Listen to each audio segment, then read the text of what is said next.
Hello बच्चों, कैसे हैं आप। आज हम पढ़ेंगे कक्षा 9 हिंदी क्षितिज के अंतर्गत चौथा पाठ सांवले सपनों की याद।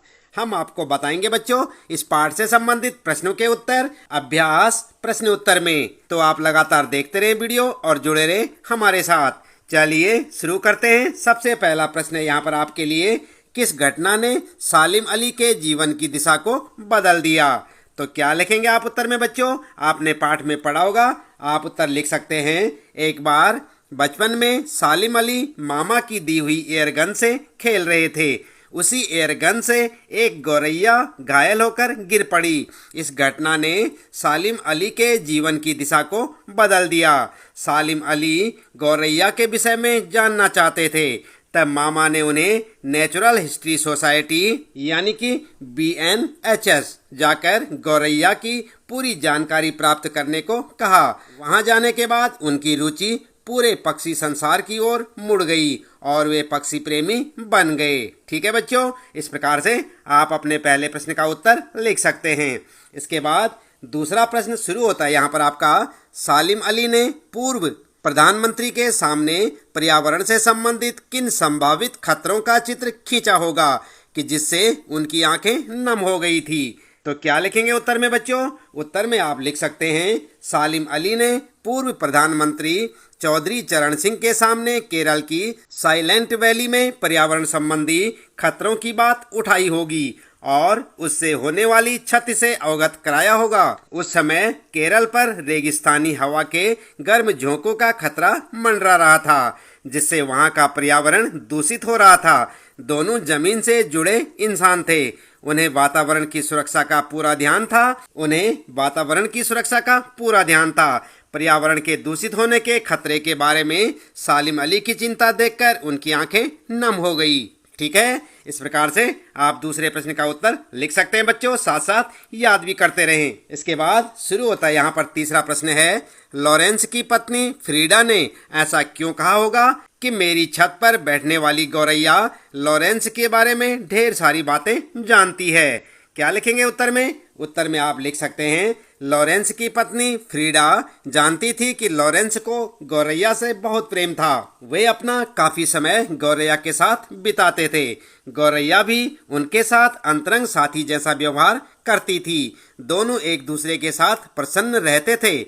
उनके इसी पक्षी प्रेम को उद्घाटित करने के लिए उन्होंने यह वाक्य कहा। ठीक है, इस प्रकार से तीसरे प्रश्न का उत्तर हो गया बच्चों। चौथा प्रश्न है, आशय स्पष्ट कीजिए। और यहाँ पर आपके लिए सबसे पहले है कै वो लॉरेंस की तरह नैसर्गिक जिंदगी का प्रतिरूप बन गए थे। तो यहाँ पर क्या लिखेंगे आप इसका आशय बच्चों। उत्तर में आप लिख सकते हैं, अंग्रेजी के कवि लॉरेंस प्रकृति प्रेमी सरल स्वभाव के थे।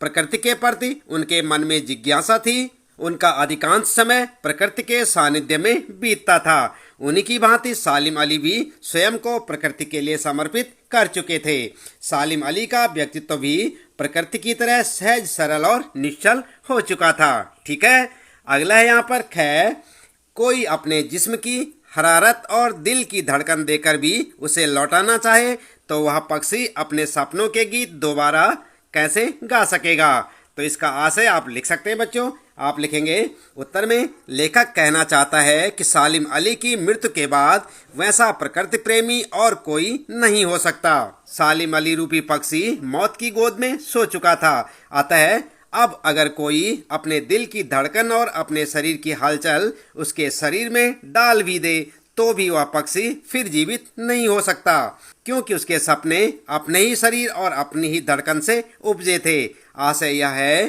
कि मृत व्यक्ति को कोई जीवित नहीं कर सकता। सालिम अली जैसा पक्षी प्रेमी प्रयास पूर्वक उत्पन्न नहीं किया जा सकता, वे मौलिक थे। आई बात समझ में। इसके बाद अगला है बच्चों यहाँ पर गए, सालिम अली प्रकृति की दुनिया में एक टापू बनने की बजाय अतः सागर बनकर उभरे थे। तो क्या लिखेंगे इसका आशय। उत्तर में आप लिख सकते हैं बच्चों। उत्तर लिखेंगे, सालिम अली प्रकृति के संसार में नई खोज करने के लिए निकले थे। उन्होंने स्वयं को किसी सीमा में कैद नहीं किया।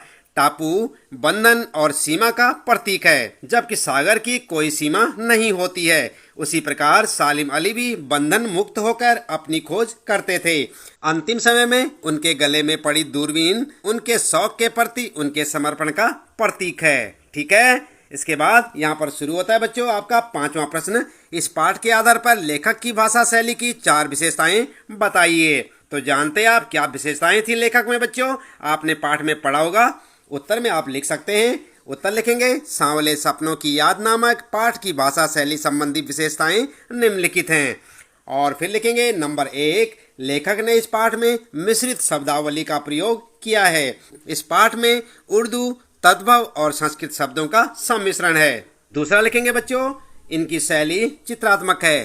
पाठ पढ़ते हुए इसकी घटनाओं का चित्र उभर कर हमारे सामने आते हैं। अगला लिखेंगे नंबर 3, कलात्मकता उनके हर वाक्य में है। वे सरल सीधे वाक्यों का प्रयोग नहीं करते हैं, बल्कि जटिल वाक्यों का प्रयोग करते हैं। और फिर लिखेंगे नंबर 4, अपने मनोभावों को प्रस्तुत करने लेखक ने अभिव्यक्त शैली का प्रयोग किया है। अगला लिखेंगे नंबर 5, जाबिर हुसैन अलंकारों की भाषा में लिखते हैं। उपमा अलंकार, रूपक अलंकार उनके प्रिय अलंकार हैं। ठीक है बच्चों, इस प्रकार से आप अपने 5वें प्रश्न का उत्तर लिख सकते हैं। इसके बाद बच्चों यहाँ पर शुरू होता है आपका 6वां प्रश्न। इस पाठ में लेखक ने सालिम अली के व्यक्तित्व का जो चित्र खींचा है उसे अपने शब्दों में लिखिए। तो आप उत्तर में लिख सकते हैं बच्चों। उत्तर लिखेंगे, सालिम अली अनन्य प्रकृति प्रेमी थे। प्रकृति तथा पक्षियों के प्रति उनके मन में कभी न खत्म होने वाली जिज्ञासा थी। लेखक के शब्दों में उन जैसा वर्ड वाचर शायद ही कोई हुआ है। उनका स्वभाव भ्रमणशील था। लंबी यात्राओं ने उनके शरीर को कमजोर कर दिया था। व्यवहार में वे सरल सीधे और स्पष्टवादी थे। वे बाहरी चकाचौंध और विशिष्टता से दूर थे। जीवन के अंतिम समय तक वे पूर्ण निष्ठा से अपनी खोज में लगे रहे। ठीक है, इसके बाद आइए देख लेते हैं यहाँ पर 7वां प्रश्न है बच्चों। सांवले सपनों की याद शीर्षक की सार्थकता पर टिप्पणी कीजिए। तो यहाँ पर आपको लिखना है, सांवले सपनों की याद एक रहस्यात्मक शीर्षक है। यह रचना लेखक जाबिर हुसैन द्वारा अपने मित्र सालिम अली की याद में लिखा गया स्मरण है। सालिम अली के मृत्यु से उत्पन्न दुख और अवसाद को लेखक ने सांवले सपनों की याद के रूप में व्यक्त किया है। सांवले सपने मनमोहक इच्छाओं के प्रतीक हैं। सालिम अली जीवन भर सुनहरे पक्षियों की दुनिया में खोए रहे। वे उनकी सुरक्षा और खोज के सपनों में खोए रहे। इसलिए आज जब सालिम अली नहीं रहे तो लेखक को उन सांवले सपनों की याद आती है जो सालिम अली की आंखों में बसते थे। ठीक है, इस प्रकार से आप लिख सकते हैं बच्चों। और इसके बाद आइए देख लेते हैं यहाँ पर रचना और अभिव्यक्ति से संबंधित प्रश्न। 8वां प्रश्न है यहाँ पर, प्रस्तुत पाठ सालिम अली की पर्यावरण के प्रति चिंता को भी व्यक्त करता है। पर्यावरण को बचाने के लिए आप कैसे योगदान दे सकते हैं? तो कैसे योगदान दे सकते हैं बच्चों? उत्तर में आप लिख सकते हैं, पर्यावरण को बचाने के लिए हम निम्नलिखित योगदान दे सकते हैं। और डैश करके लिखेंगे, नंबर 1, हमें पेड़ों की कटाई को रोकना होगा। नंबर 2, वायु को शुद्ध करने के लिए पेड़ पौधे लगाने चाहिए।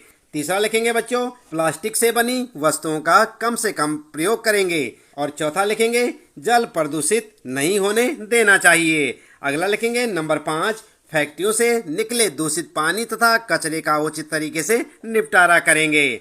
फिर लिखेंगे नंबर 6, सामाजिक उत्सवों से उत्पन्न होने वाली तेज आवाज को रोककर हम ध्वनि प्रदूषण रोक सकते हैं। ठीक है बच्चों, इस प्रकार से आप अपने प्रश्न का उत्तर लिख सकते हैं, साथ साथ याद भी करते रहे बच्चों। तो इसी प्रश्न के साथ ही इस पाठ से संबंधित प्रश्नों के उत्तर यहाँ पर समाप्त होते हैं। उम्मीद है कि आपको अच्छे से समझ आए होंगे। हर रोज इसी प्रकार कक्षा 9 हिंदी क्षितिज के सारे पाठों के प्रश्न उत्तर जानने के लिए आप लगातार देखते रहें वीडियो, जुड़े रहें हमारे साथ। और यदि आप चैनल में पहली बार आए हैं तो चैनल को सब्सक्राइब अवश्य कर दें, बेल आइकन भी दबा दें बच्चों, ताकि आपको आने वाली प्रत्येक पाठ की वीडियो की नोटिफिकेशन मिलती रहे। मिलते हैं अगली वीडियो में नए पाठ के कुछ नए प्रश्न उत्तरों के साथ।